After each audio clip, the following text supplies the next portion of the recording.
요한계시록 6장.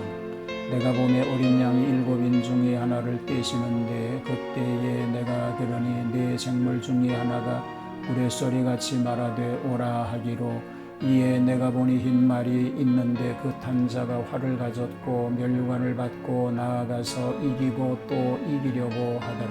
둘째 인을 떼실 때에 내가 들으니 둘째 생물이 말하되 오라 하니, 이에 다른 붉은 말이 나오더라. 그 탄 자가 허락을 받아 땅에서 화평을 제하여 버리며 서로 죽이게 하고 또 큰 칼을 받았더라. 셋째 인을 떼실 때에 내가 들으니 셋째 생물이 말하되 오라 하기로, 내가 보니 검은 말이 나오는데 그 탄 자가 손에 저울을 가졌더라. 내가 네 생물 사이로부터 나는 듯한 음성을 들으니 이르되, 한 데나리온의 밀 한 되요 한 데나리온의 보리석대로다.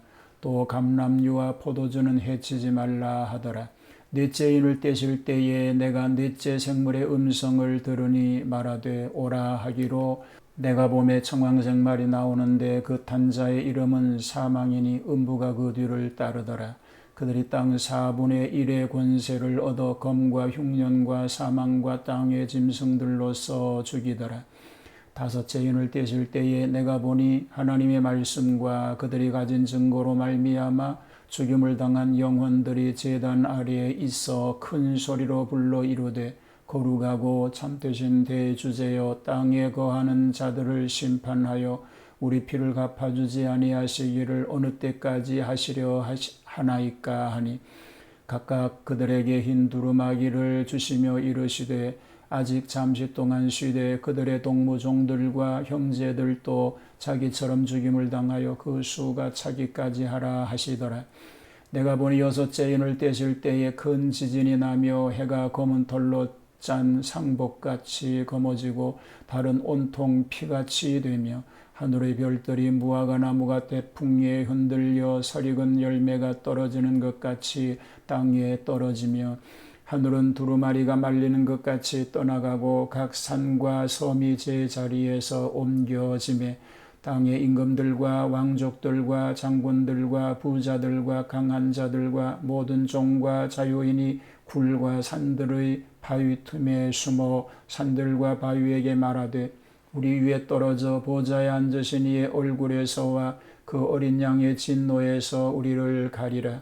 그들의 진노의 큰 날이 이르렀으니 누가 능히 서리요 하더라. 아멘. 지금까지의 계시는 계시하시는 하나님과 그 계시를 성취하시는 예수님에 대한 것이었습니다. 이와 같이 성부, 성자에 대한 계시를 먼저 보이신 것은 하나님이 친히 주재하여 주신 계시임을 보여주기 위함입니다. 이제는 말세의 비밀을 간직한 7인의 내막입니다. 요한계시록 6장은 어린 양 예수님께서 하나님께로부터 받은 책의 인봉을 떼시는 광경인데, 6장에서는 7인 중 6인만 떼시고 남은 7째 인은 8장에 가서 떼시게 되는 일로 소개가 됩니다. 첫째 인과 둘째 인입니다. 첫째 인을 떼셨습니다. 첫째 인을 떼실 때에 첫째 생물이 오라고 외칩니다. 사자 같은 생물이 오라고 외친 것은 하나님의 계획의 내막이 속히 이루어지기를 재촉하는 것입니다. 외친 후에 흰 말이 있는데 그 탄 자가 활을 가졌고 면류관을 받고 나가서 이기고 또 이기려고 하였습니다. 흰 말은 화평과 성결을 뜻합니다. 활과 면류관은 정복과 승리를 상징함이니 곧 복음의 승리를 말하고 있는 것입니다. 즉 복음이 천하에 전파된 것은 말세가 된 것을 증거한다는 의미인 것입니다. 둘째 인을 떼셨습니다. 둘째 인을 떼실 때에 둘째 생물을 오라 하니 붉은 말이 나왔다고 합니다. 그 탄 자가 허락을 받아 땅에서 화평을 제하여 버리며 서로 죽이게 하고 또 큰 칼을 받았다고 합니다. 붉은 말은 피색이니 지상에 피 흘리는 큰 전쟁을 뜻합니다. 말세의 교회는 영적 전쟁을 할 것이나 세상은 피 흘리는 전쟁을 도모하리라고 하는 것입니다. 셋째 인과 넷째 인입니다.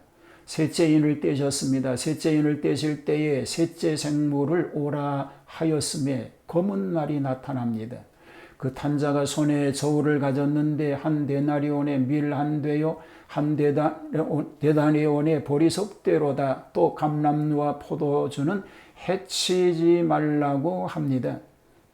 검은 말은 흉년과 기근의 상징이요 감람류와 포도는 하나님의 선민의 상징입니다. 믿음으로 택한 백성들이 흉년과 기근을 이긴다는 의미인 것입니다.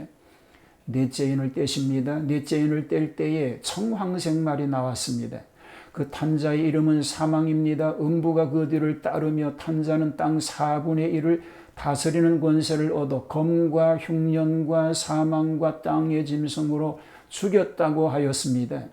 청황색은 시체와 공포의 색이요 많은 사람이 죽임을 당할 것이라고 예언하고 있습니다. 다섯째 인과 여섯째 인입니다. 다섯째 인을 떼셨습니다. 다섯째 인을 떼실 때에는 순교자의 영혼들이 제단 밑에서 자기들의 피를 신원하여 달라고 호소하는 광경이 나타납니다. 이것은 하나님의 은밀하신 계획 중에서 성도의 환난과 순교당하는 일이 있을 것을 보여줍니다. 그러나 거기에 대답은 그 수가 차기까지 기다리라고 하십니다. 여섯째 인을 떼셨습니다. 여섯째 인을 떼실 때에 나타난 것은 천체와 지상의 변동입니다. 해는 총담같이 거머쥐고 달이 피같이 되며 하늘의 별들이 무화과 나무가 대풍에 흔들려 과실이 떨어지는 것과 같이 땅에 떨어지며 하늘은 종이축이 말리는 것 같이 떠나가고 산과 섬도 옮겨지고 지상의 각계각층의 사람들이 굴과 산 바위틈에 숨어서 아우성치겠다고 하고 있습니다. 일곱째 인이 아직 남아 있습니다. 그때에야 하나님의 계획은 완성되게 될 줄로 믿습니다. 오늘도 주님의 말씀을 통하여 시대를 분별하고 깨어 경성함으로 주님의 날을 준비하는 삶 되기를 주님의 이름으로 축복합니다. 하나님 환난의 때가 오기 전에 세상의 흐름 속에서 주님의 나라가 가까이 오고 있음을 알게 하시고 깨어 준비하는 삶이 되게 하여 주시옵소서. 예수님 이름으로 기도하옵나이다. 아멘.